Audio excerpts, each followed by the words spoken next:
राष्ट्रवादी काँग्रेसच्या 2 गटात उद्यापासून काटेकी टक्कर बघायला मिळणार आहे। याचं कारण पक्ष आणि चिन्ह या संदर्भातली लढाई निवडणूक आयोगामध्ये पोहोचली आणि उद्या त्यावरची सुनावणी होती। नेमकं काय घडू शकतं, कोणाची किती प्रतिज्ञापत्र आलेत आणि सगळीच उत्सुकता शिगेला टांगलेली आहे, बघूया।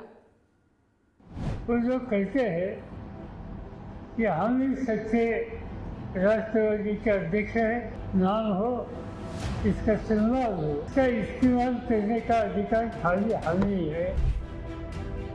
राष्ट्रवादी काँग्रेस पक्ष कुणाचा, राष्ट्रवादीचं चिन्ह आणि नाव कुणाला मिळणार, निवडणूक आयोगाचा निर्णय कुणाच्या बाजूने लागणार, शरद पवार की अजित पवार, कायद्यानं कुणाचं पारडं जास्त जड आहे, या प्रश्नांची उत्तरं मिळण्याची वेळ अंतिम टप्प्यात आली आहे।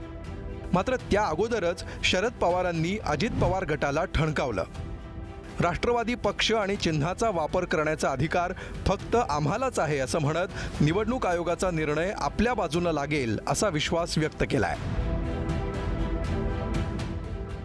वो जो कहते हैं कि हम ही सच्चे राष्ट्रवादी के अध्यक्ष हैं, पदाधिकारी है और राष्ट्रवादी नाम हो इसका सम्मान हो, इसका इस्तेमाल करने का अधिकार खाली हमें ही है, आपको हम लोगों को नहीं है। निवडणूक आयोगाच्या सुनावणीच्या पार्श्वभूमीवर शरद पवार गटाच्या विस्तारित कार्यसमितीची दिल्लीत बैठक पार पडली। शरद पवार यांच्या नेतृत्वावर विश्वास व्यक्त करणारा प्रस्ताव PC चाको यांनी मांडला। वंदना चव्हाण यांनी अनुमोदन दिलं। हा प्रस्ताव मान्य आहे का असं पवार यांनी विचारल्यानंतर सर्वांनी हात उंचावून पाठिंबा दिला आणि प्रस्ताव मंजूर केला। दरम्यान 6 ऑक्टोबरला दुपारी 3 वाजता निवडणूक आयोगात राष्ट्रवादीबाबत सुनावणी होणार आहे।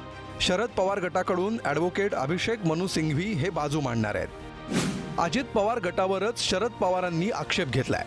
राष्ट्रीय अध्यक्षपद निवडीसाठी छगन भुजबळ, अजित पवार, सुनील तटकरे आणि धनंजय मुंडे प्रस्तावक असणार आहेत। चारही नेत्यांच्या सहमतीनंच शरद पवारांची राष्ट्रीय अध्यक्षपदी निवड झाली। अजित पवार गटातर्फे निवडणूक आयोगाकडे दाखल करण्यात आलेल्या शपथपत्रामध्ये त्रुटी असल्याचं समोर येत आहे। राज्यातील एका शिक्षण चालकानं 98 जणांची शपथपत्र भरून केंद्रीय निवडणूक आयोगाकडे दिली, त्यापैकी 40 सरकारी कर्मचारी असल्याचा दावा केला जातोय। एका शपथपत्र देणाऱ्या व्यक्तीचा मृत्यू 2 वर्षांपूर्वी झाल्यामुळे त्याच्या नावाच्या शपथपत्रावर देखील सवाल उपस्थित केले जात आहेत। जिन 70 लोगों ने मेरे नाम का प्रस्ताव दिया, इनमें कुछ साथी ऐसे हैं कि आज वो कहते हैं कि ये मीटिंग तालकतरा की वो ठीक नहीं थी, कानून के मुताबिक नहीं थी।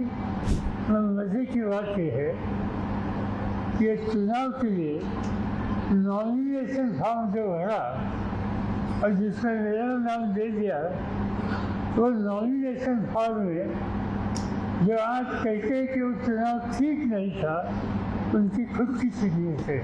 हा जो काही निर्णय आहे हा निवडणूक आयोग देणार आहे, त्यामुळे जो काही निर्णय येईल तो निर्णय स्वीकारून लढणं हे आपल्या हातात आहे आणि महाराष्ट्र हा लढवय्यांचा महाराष्ट्र आहे आणि त्यामुळे कोणताही निर्णय लागला तरी आम्ही लढणार एवढं नक्की आहे। उच्च न्यायालयाने जी दिशा दिलेली आहे शिवसेनेच्या केसमध्ये, त्या केसनुसार जर पुढे गेले तर न्याय होईल।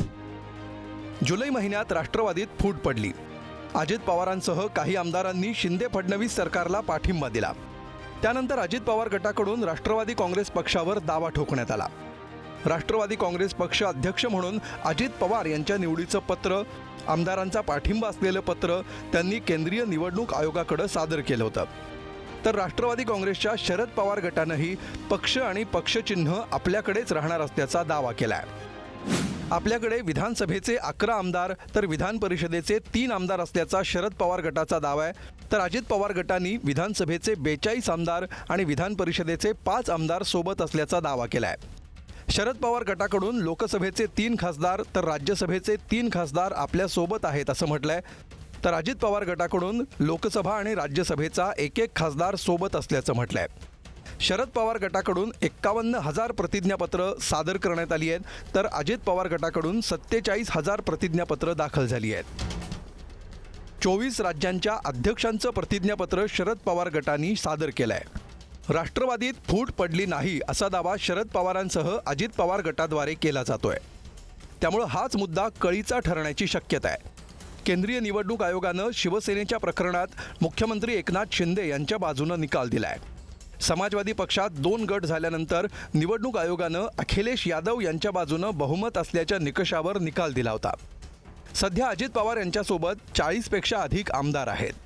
या पहिल्या सुनावणीमध्ये निवडणूक आयोगाचा निर्णय काय येतो याकडे सर्वांचं लक्ष असणार आहे. शिवाजी काळेसह सूरज बोरावके, पुढारी न्यूज.